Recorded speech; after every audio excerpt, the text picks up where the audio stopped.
ಕರುನಾಡು times ಚಾನೆಲ್ನಲ್ಲಿ ಸುದ್ದಿ ಮತ್ತು ಜಾಹೀರಾತು ನೀಡಲು ಈ ನಂಬರ್ಗೆ ಕರೆ ಮಾಡಿ.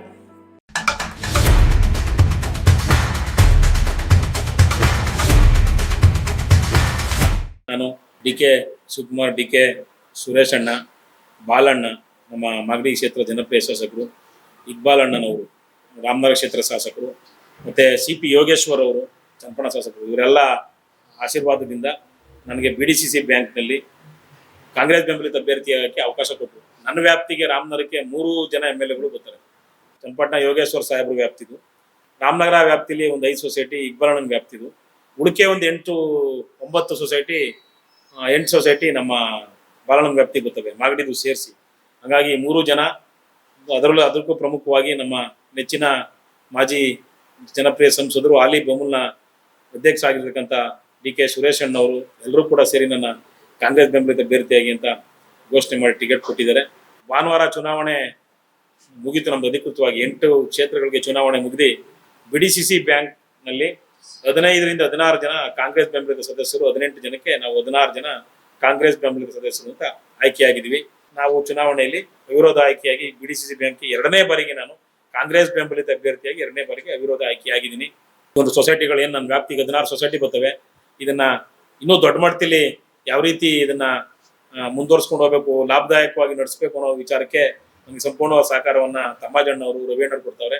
ಅದಕ್ಕಿಂತ ಹೆಚ್ಚಾಗಿ ಈ ಸಾರಿ ಏನೀಗ ನೀವು ಒಂದು ಬೊಮ್ಮಲ್ ಅಧ್ಯಕ್ಷರಾಗಿ ನಮ್ಮ ಡಿ.ಕೆ. ಸುರೇಶ್ ಅವರ ಕ್ರಾಂತಿಕಾರಿ ಬದಲಾವಣೆಗಳನ್ನ ಏನ್ ತಾವೆಲ್ಲ ಬೊಮ್ಮಲಲ್ಲಿ ಕಾಣ್ತಾ ಇದ್ದೀರಿ, ಈಗೆಲ್ಲ ನಿಮ್ಗೆಲ್ಲ ತಮ್ಗೆಲ್ಲ ಗೊತ್ತಿರೋದೆ, ಅವ್ರು ಏನೆಲ್ಲ ಬೆಳವಣಿಗೆಗಳನ್ನ ಮಾಡ್ತಾ ಇದ್ದಾರೆ, ಏನ್ ಡೆವಲಪ್ಮೆಂಟ್ ನಡೀತಾ ಇದೆ, ಏನೆಲ್ಲ ಒಂದು ಚರ್ಚೆಗಳು ನಡೀತಾ ಇದೆ ಅವ್ರ ಬಗ್ಗೆ ಜನಪ್ರಿಯವಾಗಿ ಅಂತ. ಯಾಕೆಂದ್ರೆ ಬಡವ್ರಿಗೆ ಸಂಬಂಧಪಟ್ಟಂತ, ರೈತರು ಸಂಬಂಧಪಟ್ಟಂತ ಹಾಲ್ಗೆ ಸಂಬಂಧಪಟ್ಟಂತ ಒಂದು ಸ್ಕೀಮ್ಗಳು ಇರ್ಬೋದು, ಹಸು ಸಾಲವನ್ನ 60,000 ಇದನ್ನ 90,000 ರೂಪಾಯಿ ಮಾಡಿಸಿದ್ದಾರೆ. ಸಬ್ಸಿಡಿ ಸಾಲ ಬರೀ 3% ಬಡ್ಡಿ, ಅದನ್ನು ಕೊಡ್ತಾ ಇದ್ದಾರೆ. ಮುಂದಿನ ದಿನಗಳಲ್ಲಿ ನಮ್ಮ BDCC ಬ್ಯಾಂಕ್ ಜೊತೆಲಿ ಅವರು ಟೈಅಪ್ ಆಗಿ ರೈತರಿಗೆ ಉಚಿತವಾಗಿ ಸಬ್ಸಿಡಿ ರೂಪದಲ್ಲಿ ಪಂಪ್ಸೆಟ್ಗೆ ಸಬ್ಸಿಡಿ ಲೋನ್ಗಳು ಕೊಡ್ತಕ್ಕಂಥ ವ್ಯವಸ್ಥೆ ಮಾಡೋದು.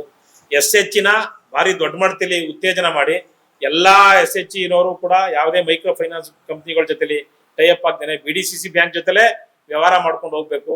ಮತ್ತೆ MTL ಲೋನ್ಗಳು ಸೊಸೈಟಿ ಹಂತದಲ್ಲೇ ಕೂಡ ಪ್ರತಿಯೊಂದು MTL ಲೋನ್ ಕೂಡ ನಾವು ಮತ್ತೆ ನಮ್ಮ MP ಅವರ, ನಮ್ಮ ಸುರೇಶ್ ಅವರ ಮಾರ್ಗದರ್ಶನದಲ್ಲಿ ಇನ್ನೂ ಹೆಚ್ಚಿನದಾಗಿ ಈಗ 1,99,000, 1,80,000 ಏನ್ ಕೊಡ್ತಾ ಇದೀವಿ, ಈಗ 1,20,000 MP ಸಾಹೇಬ್ರೆ 1,80,000ಕ್ಕೆ ಸಬ್ಸಿಡಿ ಲೋನನ್ನ ಏರಿಕೆ ಮಾಡಿದ್ರೆ ಅವ್ರ ಮಾರ್ಗದರ್ಶನದಲ್ಲಿ ನಾವು BDCC ಬ್ಯಾಂಕ್ 1,80,000 ಮಾಡಿದ್ವಿ. ದೊಡ್ಡ ಪ್ರಮಾಣದಲ್ಲಿ ಹಾಲಾಗ್ತಕ್ಕಂಥ ರೈತರುಗಳಿಗೆ ಅನುಕೂಲ ಆಗ್ಲಿ ಅಂತ 15 ಲಕ್ಷ ಇದ್ದಂತ MTL ಲೋನ 20 ಲಕ್ಷಕ್ಕೂ ಕೂಡ ಹೊರಗೆ ಅದನ್ನ ಸಬ್ಸಿಡಿ ಲೋನ್ಗಳು ಕೊಡಬೇಕು, ಅದನ್ನ ಮಾಡಬೇಕು ಅಂತ ಅಂದ್ಬಿಟ್ಟು ಒಂದು ಗುರಿಯನ್ನು ಇಟ್ಕೊಂಡಿದ್ದಾರೆ. ನಮ್ಮ BDCC ಬ್ಯಾಂಕ್ ನ ದೊಡ್ಡ ಮಟ್ಟಿಗೆ ಏರಿಸಬೇಕು ಅಂತ ಅವ್ರ ಜೊತೆಲಿ ನಾವು ಅವ್ರ ಮಾರ್ಗದರ್ಶನ ಪಡೆದು BDCC ಬ್ಯಾಂಕು ಅದ್ರ ಜೊತೆಲಿ ಇರ್ತಕ್ಕಂಥ ಎಲ್ಲಾ BDCC ಬ್ಯಾಂಕ್ ವ್ಯಾಪ್ತಿಗೆ ಬರ್ತಕ್ಕಂಥ ಎಲ್ಲಾ ಪ್ಯಾಕ್ಸ್ಗಳನ್ನು ಕೂಡ ಮೇಲ್ಗೆ ಎತ್ತಬೇಕು, ಲಾಭದಾಯಕ ಎಲ್ಲಾ ಪ್ಯಾಕ್ಸ್ಗಳು ಲಾಭದಾಯಕ ಬರಬೇಕು ಅನ್ನೋ ನಿಟ್ಟಿನಲ್ಲಿ ಕೆಲಸ ಮಾಡಕ್ಕೆ ಅಂತ ಅಂದ್ಬಿಟ್ಟು ಎಲ್ರಿಗೂ ತಾಕೀತು ಮಾಡಿದ್ದಾರೆ. ಈಗ ಅಧ್ಯಕ್ಷ ಮತ್ತು ಉಪಾಧ್ಯಕ್ಷ ಚುನಾವಣೆಯನ್ನು ಕೂಡ ಅವ್ರ ನೇತೃತ್ವದಲ್ಲಿ ನಡೀತದೆ. ಇದಕ್ಕೆ ಸಂಬಂಧಪಟ್ಟಂತ ಎಲ್ಲಾ ವ್ಯಾಪ್ತಿಯ ಇವ್ರು ಬರ್ತಾರೆ, ಶಾಸಕರುಗಳು ಬರ್ತಾರೆ. ಏನು ಈ BDCC ಬ್ಯಾಂಕ್ ವ್ಯಾಪ್ತಿಗೆ ಒಂದು 18 ಜನ ಶಾಸಕರುಗಳು ಬರ್ತಾರೆ. ಅವರೆಲ್ಲರನ್ನು ಕರೆದಿ ಒಂದು ಚರ್ಚೆ ಮಾಡಿ ಸೂಕ್ತವಾದ ಅಭ್ಯರ್ಥಿ ಯಾರ BDCC ಬ್ಯಾಂಕ್ಗೆ ಸೂಕ್ತ, ಯಾರು ಹೆಚ್ಚು ಒತ್ತು ಕೊಡ್ತಾರೆ ಅನ್ನೋದನ್ನ ಅವರೇ ಅಧ್ಯಕ್ಷ ಉಪಾಧ್ಯಕ್ಷರನ್ನ ಆಯ್ಕೆ ಮಾಡ್ತಾರೆ. ನಾವು ಕೂಡ ಅವರ ಅಣತಿಯಂತೆ ಅವ್ರ ಮಾರ್ಗದರ್ಶನದಲ್ಲಿ ನಾವು ಕೂಡ ನಡೀತೀವಿ. ನಮಗೂ ಕೂಡ ಬಾಲಣ್ಣ ಮತ್ತೆ ಇಕ್ಬಾಲ್ ಅಣ್ಣ ಅವರು ಮತ್ತೆ ಸಿ.ಪಿ. ಯೋಗೇಶ್ವರ್ ಸಾಹೇಬರು ಎಲ್ಲಾ ರೀತಿಯ ಸಹಕಾರ ಕೊಡೋದಕ್ಕೆ ಅವ್ರ ಮತ್ತೊಮ್ಮೆ ನಾನು ಧನ್ಯವಾದಗಳನ್ನ ಈ ಸಂದರ್ಭದಲ್ಲಿ ಹೇಳಿ ತಲುಪಿಸ್ತಾ ಇದ್ದೀನಿ.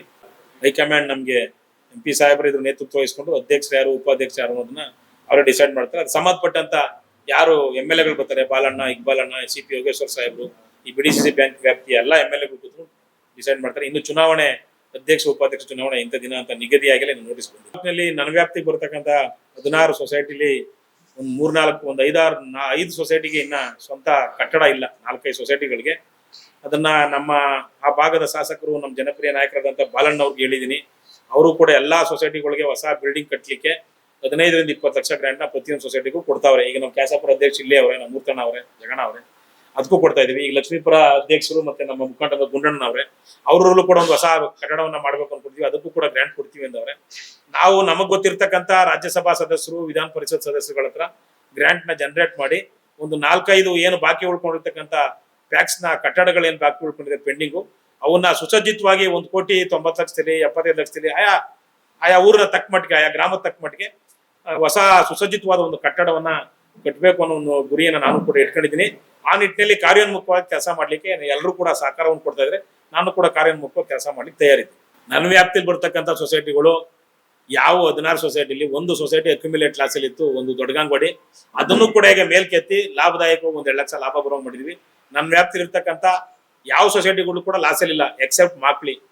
ಈಗ ನನ್ನ ವ್ಯಾಪ್ತಿಗೆ ಬಂದೈತೆ ಅದು ಚನ್ನಪಟ್ಟಣ ತಾಲೂಕು ಮಾಕ್ಲಿ ಬಂದ್ಬಿಟ್ರೆ ನಮ್ಮ ಕೂಟ್ಕಲ್ ಹೋಬಳಿಯ 7 ಸೊಸೈಟಿಗಳು ಕೂಡ ಯಾವ್ದು ಅಕ್ಯುಮಿಲೇಟ್ ಲಾಸಲ್ಲಿ ಇಲ್ಲ, ಎಲ್ಲ ಲಾಭದಾಯಕವಾಗವೆ. ಅದು ಬಿಟ್ರೆ ಸುಗ್ನಳ್ಳಿನೂ ಕೂಡ ಲಾಭದಿರದೆ, ಅರ್ಚಿಕಳ್ಳಿನೂ ಕೂಡ ಲಾಭದಿರದೆ, ಹಳ್ಳಿಮಳನೂ ಕೂಡ ಲಾಭದಿರದೆ ಯಾವ ಸೊಸೈಟಿಗಳು ಕೂಡ ಅಕ್ಯುಮಿಲೇಟ್ ಲಾಸಲ್ಲಿ ನನ್ನ ವ್ಯಾಪ್ತಿ ಇರ್ತಕ್ಕಂಥವಿಲ್ಲ. ರಾಮನಗರ ತಾಲೂಕಲ್ಲಿ BDC ಬ್ಯಾಂಕ್ ನಿರ್ದೇಶಕರ ಚುನಾವಣೆ ಘೋಷಣೆಯಾಗಿ ಇವತ್ತು ನಮ್ಮ ಮಂಜಣ್ಣವ್ರನ್ನ ನಮ್ಮ ತಾಲೂಕಿನಿಂದ ಅವಿರೋಧವಾಗಿ ಆಯ್ಕೆ ಮಾಡಿದ್ದಾರೆ. ಅವಿರೋಧವಾಗಿ ಆಯ್ಕೆ ಆಗೋದು ಭಾಳ ಕಷ್ಟ, ನಿಮಗೆಲ್ಲ ಗೊತ್ತು.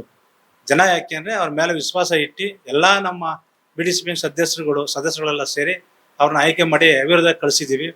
ಇವತ್ತು ಅವ್ರಿಗೆ ಒಂದು ಒಳ್ಳೆಯ ಅವಕಾಶ ಆದ. ಯಾಕೆಂದರೆ ಸರ್ಕಾರ ಕಾಂಗ್ರೆಸ್ ಸರ್ಕಾರ ಇದೆ, ಮತ್ತು 4 ಜನ MLAಗಳು ಇವರೆಲ್ಲ ಗೊತ್ತಿರೋದ್ರೆ ಅದನ್ನೆಲ್ಲ ಬಳಸ್ಕೊಂಡು ನಮ್ಮ ರಾಮನಗರ ಸೊಸೈಟಿಗೆ ಏನು ಸೊಸೈಟಿಗಳು ಅವನ್ನೆಲ್ಲ ಹೆಚ್ಚಿನ ರೀತಿ ಅನುದಾನ ತಂದು ಅವನ ಒಂದು ಪ್ರಗತಿಶೀಲನಾಗಿ ಒಂದು ಇಡೀ ಏನು ಬೆಂಗಳೂರು ಗ್ರಾಮಾಂತರ ಜಿಲ್ಲೆಗೆ ಒಂದು ಮಾದರಿ ಮಾಡ್ತಾರೆ ಅಂತ ನಮ್ಗೆ ಕನಸದೆ.